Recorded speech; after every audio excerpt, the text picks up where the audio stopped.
merupakan masakan hidangan yang harus disajikan di saat acara penting seperti acara adat, kematian, pokoknya acara yang bersangkutan dengan adat istiadat. Lauk abuh ini merupakan kapalo jamba istilahnya di Jorong Padang Panjang Kenegarian Pariang ini. Kalau lauk abuh ini belum ada, itu bukan dinamakan acara adat.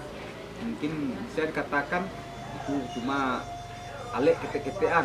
Tapi kalau lauk abuh ini telah ditampilkan, itu dinamakan barale atau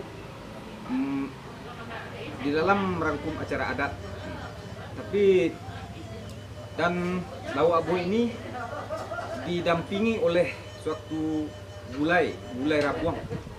Gulai rabuang ini diletakkan di suatu wadah yang dinamakan cawan. Gulai rabuangnya di bawah dan cawan dan lauk abuh ini diletakkan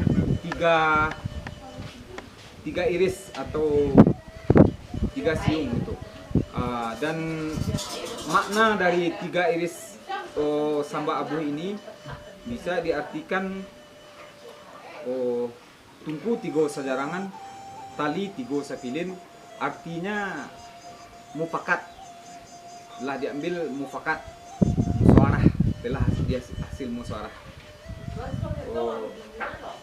Itulah lauk abuh yang telah dimasak oleh ibu kandung dari Titik Pelito.